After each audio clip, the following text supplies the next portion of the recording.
नमस्कार, मी भाग्यश्री फाटक. मार्केट आणि मी हा सोप्या मराठीतून शेअर मार्केट समजावून सांगण्याचा माझा एक उपक्रम आहे. आज मार्केट अत्यंत व्होलटाईल होतं. सकाळी आपण त्याविषयी बोललोच होतो. तरीही 24,500च्या वरती मार्केट राहिलं. काही रिझल्ट लागले.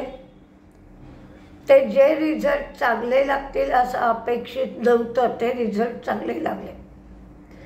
TCSनी रोल्स रॉयस यांच्याबरोबर हायड्रोजन रिसर्च प्रोग्रामसाठी करार केला.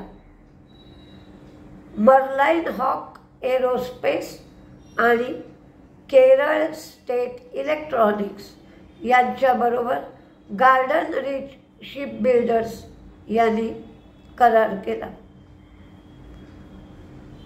इंडियन हॉटेलचा शेअर कायम आपल्याला वाढताना दिसतो, पण आज इंडियन हॉटेल्सचा रिझल्ट चांगला आला नव्हता. मग रिझल्ट चांगला आला नाही तरी सुद्धा शेअर का वाढला? तर या क्वार्टरमध्ये त्यांचा नेहमीच रिझल्ट चांगला येत नाही. हे डल क्वार्टर असतं त्यांच्यासाठी.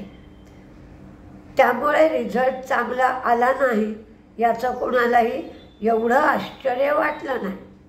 त्यातून मॅनेजमेंटने सांगितलं की उन्हाळा होता, निवडणुका होत्या, आचारसंहिता लागू होती आणि मुहूर्तही नव्हते.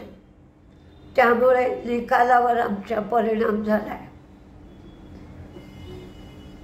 आणि पुन्हा सांगितलं की पुढच्या क्वार्टरमध्ये चांगली ग्रोथ दिसेल, म्हणजे 11 ते 15% एवढी ग्रोथ होईल.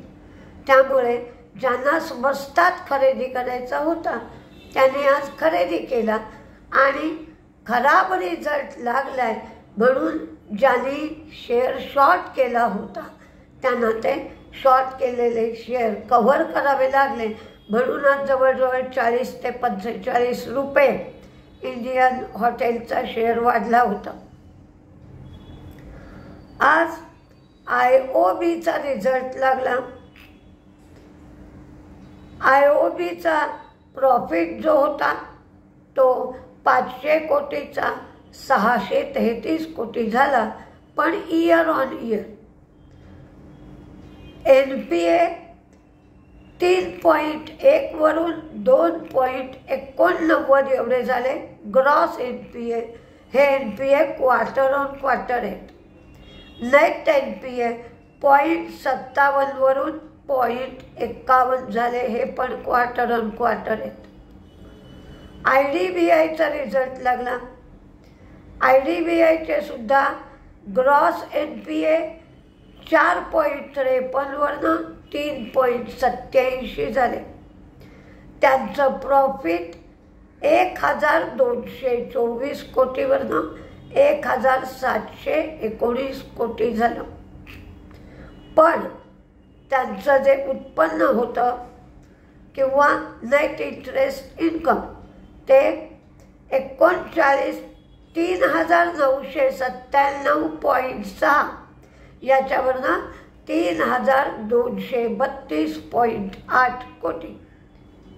म्हणजे हे उत्पन्न कमी झालं आहे, प्रॉफिट वाढलं आहे, NPA ग्रॉस कमी झाले, नेट NPA सुद्धा कमी झाले 0.34 वरनं 0.23. पण उत्पन्न कमी झाल्यामुळे शेअरने रिस्पॉन्स दिला नाही. 91 रुपये 50 पैसे 92 पर्यंत शेअर गेला होता आणि नंतर तो 89 पर्यंत आला. युको बँकेचं प्रॉफिट 223.5 कोटीवरून 551 कोटी झालं. NII 2009 कोटीवरनं 2,253 कोटी झाले. ग्रॉस NPA 3.46 वरनं 3.32 एवढे झाले आणि नेट NPA 0.78 एवढे झाले. म्हणजे ग्रॉस NPA नेट NPA कमी झाले, नेट इंटरेस्ट इन्कम वाढलं, प्रॉफिट वाढलं आणि प्रोव्हिजन्स 397 कोटी झाल्या. असा युको बँकेचा रिझल्ट सुद्धा चांगला आला. आता सोलेरा ॲक्टिव्ह यांचा प्रॉफिट तोटा कमी झालाय आणि रेव्हेन्यू वाढलाय, मार्जिन सुद्धा वाढलाय. वोडाफोन आयडियाने 10% स्टेक व्हॅन्टेज टॉवरला विकलाय. तो 1.3 बिलियन युरोला स्टेक विकण्यात आलाय. महिंद्रा लॉजिस्टिक्स यांचा तोटा कमी झालाय पण मार्जिनही कमी झालाय, रेव्हेन्यू फ्लॅट राहिलाय. नितीन स्पिनर्सच्या बाबतीत मात्र त्यांचं प्रॉफिट वाढलंय, रेव्हेन्यू वाढलाय, मार्जिनही वाढलं. मार्केटने सुंदर रिस्पॉन्स दिला, शेअर जवळजवळ 40 रुपये वाढला. आज एकंदरीत बघता सगळ्यांना वाटतंय की ॲग्री सेक्टरला काहीतरी दिलं जाईल. त्यामुळे PI इंडस्ट्रीसारखे शेअर, खतांचे शेअर आज वाढत होते. काही डिफेन्सचे शेअर पण आज वाढताना दिसले. पण इकॉनॉमिक सर्व्हे जो आधी घेतला जातो बजेटच्या आधी, त्यामध्ये सुद्धा FNOमध्ये लोकांना जो लॉस होतोय त्याविषयी नमूद करण्यात आलं आणि लोकांचं असं म्हणणं पडलं की असा जर लॉस होईल तर शेअर मार्केटमध्ये लोक पुन्हा येणार नाही, त्यांचं प्रमाण कमी होईल. म्हणजे शेअर मार्केटविषयी प्रसार आणि प्रचार करण्यासाठी जे काही श्रम घेतले आता रिटेलर शेअर मार्केटमध्ये येऊ लागलाय. पण तोच FNOमध्ये ढीगभर तोटा व्हायला लागल्यावर तो शेअर मार्केटमध्ये परत येणारच नाही.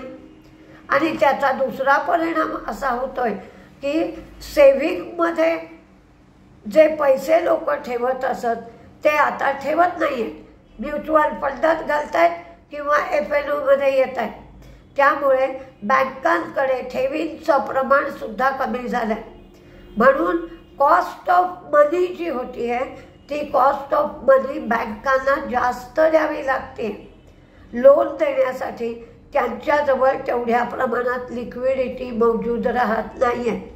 तर या सगळ्या प्रॉब्लेमसाठी काय काय केलं जात आहे तर हाऊसिंगसुद्धा आज वाढत होता, रिॲलिटी सेक्टर. तर एक गोष्ट सांगितली जाते की घरावर तर टॅक्स असतोच आणि परत ते घर तुम्ही वापरायला दिल्यानंतर त्या भाड्यावर सुद्धा टॅक्स घेतला जाईल. तर हे टॅक्सेशन कसं होत आहे त्याकडे सुद्धा उद्या सगळ्यांचं लक्ष असेल. कॅपिटल गेन टॅक्सच्या बाबतीत काय होत आहे हे बघितलं जाईल. त्यामुळे सकाळी लोकांचे एक अंदाज असतील आणि 1 तासामध्ये लोक आपली पोझिशन ॲडजस्ट करतील आणि सगळ्यांचं लक्ष बजेटमध्ये असेल. तर बघूया काय काय होतं आहे. आपण उद्या सकाळच्या व्हिडिओत आता आपली भेट होईल. 10 आणि 11 ऑगस्टला मी कोर्स घेणार आहे. सेकंड सॅटरडे आणि संडे ऑगस्टमधला. तुम्ही परत एकदा तारीख बघून घेऊ शकता किंवा ज्याला कोणाला चौकशी करायची असेल त्यांच्यासाठी मोबाईल नंबर 9699615507 9699615507. ऑगस्टमधला सेकंड सॅटरडे आणि संडे यावेळी क्लास घेतला जाईल. तर ज्यांना कोणाला इंटरेस्ट आहे, कारण व्हॉट्सअपला लोक विचारणा करतायत की तुम्ही पुढचा क्लास कधी घेणार आहे, जाहीर केलात का, म्हणून आज मी क्लासविषयी माहिती दिली आहे. नमस्ते.